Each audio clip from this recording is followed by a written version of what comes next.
Good morning, friends. We're on chapter 16. Diana is invited to tea with tragic results. October was a beautiful month at Green Gables. When the birches in the hollow turned as golden as sunshine and the maples behind the orchard were royal crimson and wild cherry trees along the lane put on the loveliest shades of dark red and bronzy green, while the fields sunned themselves in aftermaths. Anne revelled in the world of color about her. "Oh, Marilla," she exclaimed one Saturday morning, coming dancing in with her arms full of gorgeous bows. "I'm so glad I live in a world where there are Octobers. It would be terrible if we just skipped from September to November, wouldn't it? Look at these maple branches. Don't they just give you a thrill? Several thrills. I'm going to decorate my room with them." "Messy things," said Marilla, whose aesthetic sense was not noticeably developed. "You clutter up your room entirely too much with out-of-door stuff, Anne. Bedrooms were made to sleep in." "Oh, and dream in, too, Marilla. And you know one can dream so much better in a room where there are pretty things. I'm going to put these bows in the old blue jug and set them on my table. Mind you don't drop leaves all over the stairs, then. I'm going to a meeting of the Aid Society at Carmody this afternoon, Anne, and I won't likely be home before dark. You'll have to get Matthew and Jerry their supper, so mind you don't forget to put the tea to draw until you sit down at the table, as you did last time." "It was dreadful of me to forget," said Anne apologetically, "but that was the afternoon I was trying to think of a name for Violet Vale, and it crowded other things out. Matthew was so good. He never scolded a bit. He put the tea down himself and said we could wait a while as well as not, and I told him a lovely fairy story while we were waiting, so he didn't find the time long at all. It was a beautiful fairy story, Marilla. I forgot the end of it, so I made up an end for it myself, and Matthew said he couldn't tell where the join came in." "Matthew would think it all right, Anne, if you took a notion to get up and have dinner in the middle of the night. But you keep your wits about you this time, and I don't really know if I'm doing right. It may make you more addle-pated than ever, but you can ask Diana to come over and spend the afternoon with you and have tea here." "Oh, Marilla!" Anne clasped her hands. "How perfectly lovely! You are able to imagine things after all, or else you'd never have understood how I've longed for that very thing. It will seem so nice and grown-uppish. No fear of my forgetting to put the tea to draw when I have company. Oh, Marilla, can I use the rosebud spray tea set?" "No, indeed. The rosebud tea set. Well, what next? You know I never use that except for the minister or the aides." "You'll put down the old brown tea set. But you can open the little yellow crock of cherry preserves. It's time it was being used anyhow. I believe it's beginning to work. And you can cut some fruitcake and have some of the cookies and snaps." "I can just imagine myself sitting down at the head of the table and pouring out the tea," said Anne, shutting her eyes ecstatically, "and asking Diana if she takes sugar. I know she doesn't, but of course I'll ask her just as if I don't know, and then pressing her to take another piece of fruitcake and another helping of preserves. Oh, Marilla, it's a wonderful sensation just to think of it. Can I take her into the spare room to lay off her hat when she comes, and then into the parlor to sit?" "No, the sitting room will do for you and your company. There's a bottle half full of raspberry cordial that was left over from the church social the other night. It's on the second shelf of the sitting-room closet, and you and Diana can have it if you like, and a cookie to eat with it along in the afternoon. For I dare say Matthew will be late coming in to tea since he's hauling potatoes to the vessel." Anne flew down to the hollow past the Dryad's bubble and up the spruce path to Orchard Slope to ask Diana to tea. As a result, just after Marilla had driven off to Carmody, Diana came over, dressed in her second-best dress and looking exactly as it is proper to look when asked out to tea. At other times she was wont to run into the kitchen without knocking, but now she knocked primly at the front door, and when Anne, dressed in her second-best, as primly opened it, both little girls shook hands as gravely as if they had never met before. This unnatural solemnity lasted until after Diana had been taken to the east gable to lay off her hat, and then had sat for 10 minutes in the sitting-room, toes in position. "How is your mother?" inquired Anne politely, just as if she had not seen Mrs. Barry picking apples that morning in excellent health and spirits. "She is very well, thank you. I suppose Mr. Cuthbert is hauling potatoes to the Lily Sands this afternoon, is he?" said Diana, who had ridden down to Mr. Harmon Andrews that morning in Matthew's cart. "Yes, our potato crop is very good this year. I hope your father's potato crop is good, too." "It is fairly good, thank you. Have you picked many of the apples yet?" "Oh, ever so many," said Anne, forgetting to be dignified and jumping up quickly. Let's go out to the orchard and get some of the red sweetings, Diana. Marilla says we can have all that are left on the tree. Marilla is a very generous woman. She said we could have fruit cake and cherry preserves for tea, but it isn't good manners to tell your company what you're giving them to eat, so I won't tell you what she said we could have to drink. Only it begins with an R and a C, and it's a bright red color. I love bright reds, don't you? They taste twice as good as any other color.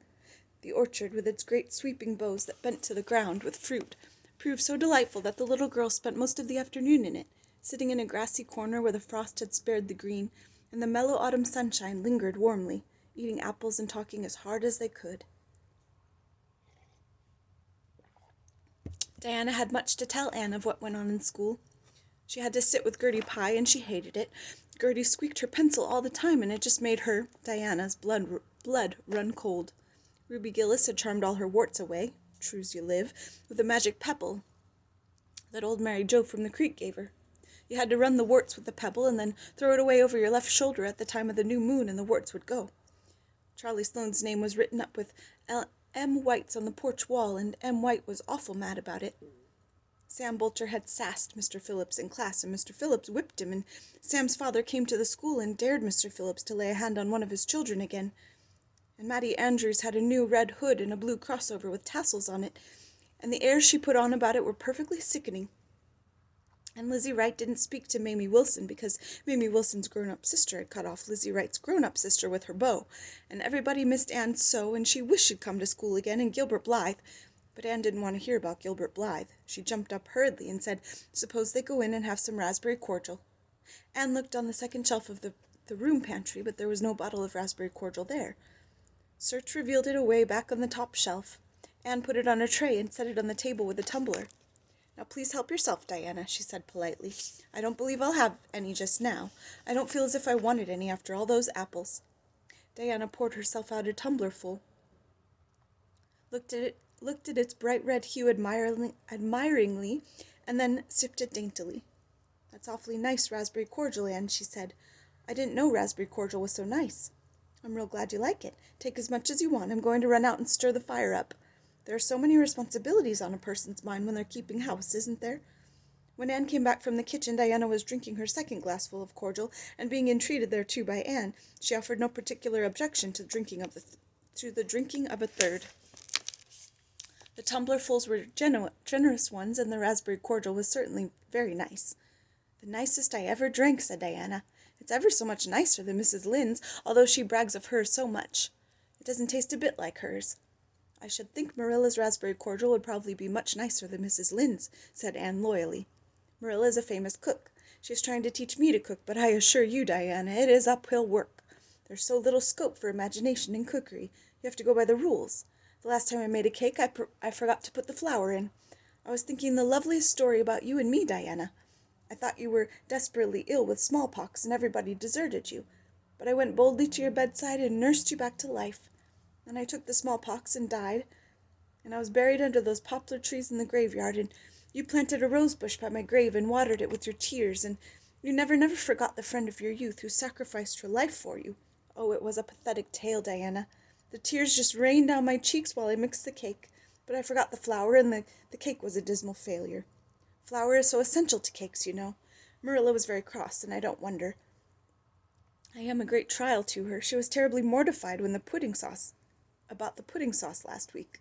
We had a plum pudding for dinner on Tuesday, and there was half a pudding and a pitcherful of sauce left over.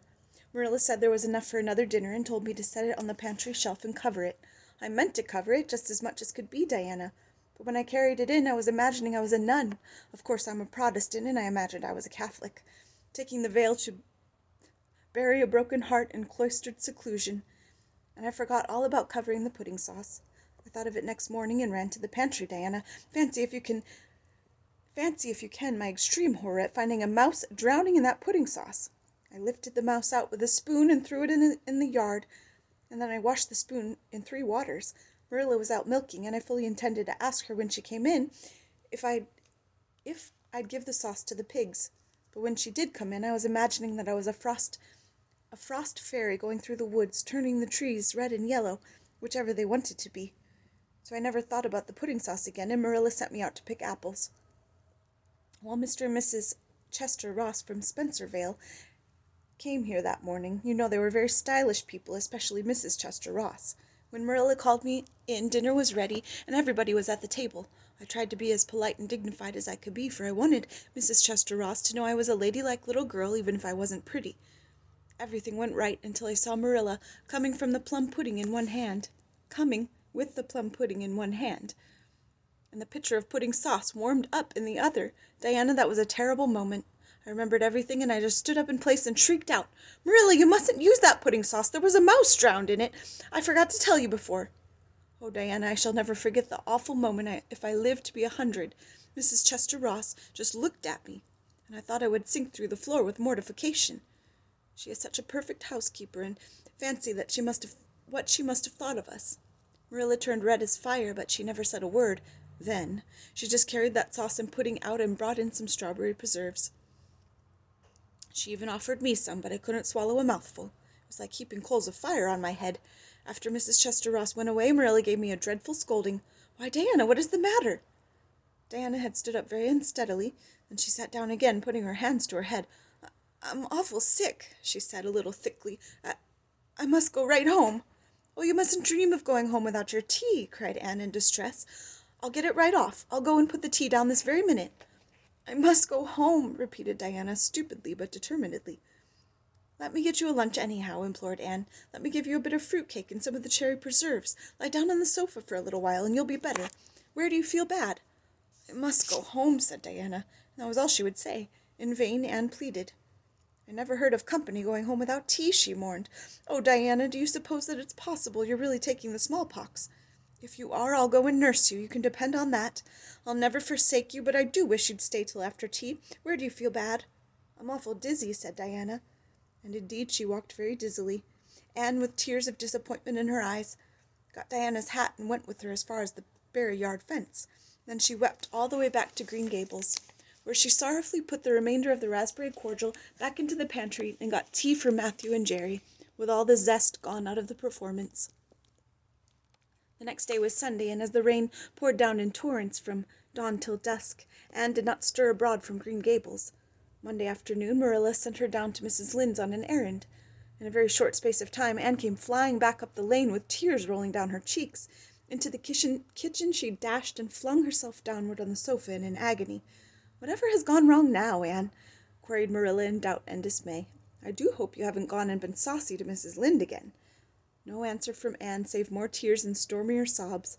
"Anne Shirley, when I ask you a question I want to be answered. Sit right up this very minute and tell me what you're crying about." Anne sat up, tragedy personified. "Mrs. Lynde was up to see Mrs. Barry today, and Mrs. Barry was in an awful state," she wailed. "She says that I set Diana drunk Saturday and sent her home in a disgraceful condition. She says I must be a thoroughly bad, wicked little girl, and she's never going to let Diana play with me again. Oh, Marilla, I'm just overcome with woe." Marilla stared in blank amazement. "Set Diana drunk?" she said when she found her voice. "Anne, are you or Mrs. Barry crazy? What on earth did you give her?" "Not a thing but raspberry cordial," sobbed Anne. "I never thought raspberry cordial would set people drunk, Marilla. Not even if they drank 3 big tumblerfuls as Diana did. Oh, it sounds so like Mrs. Thomas's husband. But I didn't mean to set her drunk." "Drunk fiddlesticks," said Marilla, marching to the sitting-room pantry. There on the shelf was a bottle which she had at once recognized as the one containing some of her 3-year-old homemade currant wine for which she was celebrated in Avonlea. Although certain of the stricter sort, Mrs. Barry among them, disapproved strongly of it, and at the same time Marilla recollected that she had put the bottle of raspberry cordial down in the cellar instead of in the pantry, as she had told Anne. She went back to the kitchen with the wine bottle in her hand. Her face was twitching in spite of herself. "Anne, you certainly have a genius for getting into trouble. You went and gave Diana currant wine instead of raspberry cordial. Didn't you know the difference yourself?" "I never tasted it," said Anne. "I thought it was the cordial. I meant to be so hospitable. Diana got awfully sick and had to go home. Mrs. Barry told Mrs. Lynde she was simply dead drunk. She just laughed silly like when her mother asked what was the matter and went to sleep and slept for hours. Her mother smelled her breath and knew she was drunk. She had a fearful headache all day yesterday. Mrs. Barry was so indignant she will never believe. But what I did it on purpose. I should think she would better punish Diana for being so greedy as to drink 3 glassfuls of anything," said Marilla shortly. Why, 3 of those big glasses would have made her sick even if it only had been cordial. Well, this story will be a nice handle for those folks who are so down on me for making currant wine, although I haven't made any for 3 years, ever since I found that the minister didn't approve. I just kept that bottle for sickness. There, there, child, don't cry. I can't see as you are to blame, although I am sorry it happened too. I must cry, said Anne. My heart is broken. The stars in their courses fight against me, Marilla. Diana and I are parted forever. Oh, Marilla, I little dreamed of this when we first swore our vows of friendship. Don't be foolish, Anne. Mrs. Barry will think better of it when she finds out you're not really to blame. I suppose she thinks you've done it for a silly joke or something of that sort. You'd best go up this evening and tell her how it was. My courage fails me at the thought of facing Diana's injured mother, sighed Anne. I wish you'd go, Marilla. You're so much more dignified than I am. Likely she'd listen to you quicker than to me. Well, I will, said Marilla, reflecting that it would probably be the wiser course. Don't cry any more, Anne. It will be all right. Marilla had changed her mind about its being all right by the time she got back from Orchard Slope. Anne was watching for her coming and flew to the porch door to meet her. Oh, Marilla, I know by your face that it's been no use, she said sorrowfully. Mrs. Barry won't forgive me? Mrs. Barry, indeed, snapped Marilla. Of all the unreasonable women I've ever seen, she's the worst. I told her it was all a mistake and you weren't to blame, but she simply didn't believe me. And she rubbed it well in about my currant wine and how I'd always said it couldn't have the least effect on anybody. I just told her plainly that currant wine wasn't meant to be drunk 3 tumblerfuls at a time, and that if a child I had to do with was so greedy, I'd sober her up with a right good spanking. Marilla whisked into the kitchen grievously disturbed, leaving a very much distracted little soul on the porch behind her. Presently Anne stepped out bareheaded into the chill autumn dusk. Very determinedly and steadily she took her way down through the sere clover field, over the log bridge and up through the spruce grove, lighted by a pale little moon hanging low over the western woods. Mrs. Barry, coming to the door in answer to a timid knock, found a white-lipped, eager-eyed suppliant on the doorstep. Her face hardened. Mrs. Barry was a woman of strong prejudices and dislikes, and her anger was of the cold, sullen sort, which is always hardest to overcome. To do her justice, she really believed Anne had made Diana drunk out of sheer malice prepense, and she was honestly anxious to preserve her little daughter from the contamination of further intimacy with such a child.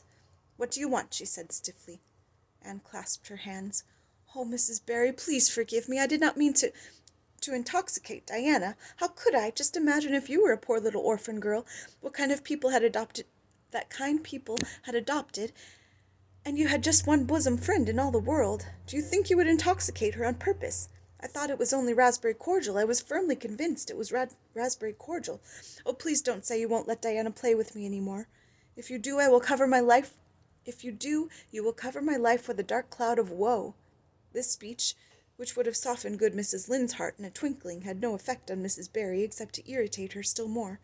She was suspicious of Anne's big words and dramatic gestures, and imagined that the child was making fun of her. So she said, coldly and cruelly, I don't think you are a fit little girl for Diana to associate with. You'd better go home and behave yourself. Anne's lip quivered. Won't you let me see Diana just once to say farewell? She implored. Diana has gone over to Carmody with her father, said Mrs. Barry, going in and shutting the door. Anne went back to Green Gables calm with despair. My last hope is gone, she told Marilla. I went up and saw Mrs. Barry myself, and she treated me very insultingly, Marilla. I do not think she is a well-bred woman. There is nothing more to do except pray, and I haven't much hope that it'll do much good, because, Marilla, I do not believe that God himself can do very much with such an obstinate person as Mrs. Barry. Anne, you shouldn't say such things, rebuked Marilla, striving to overcome that unholy tendency to laughter, which she was dismayed to find growing upon her. And indeed, when she told the whole story to Matthew that night, she did laugh heartily over Anne's tribulations. But when she slipped into the east gable before going to bed, and found that Anne had cried herself to sleep, an unaccustomed softness crept into her face. Poor little soul, she murmured, lifting a loose curl of hair from the child's tear-stained face. Then she bent down and kissed the flushed cheek on the pillow. Have a good day, friends.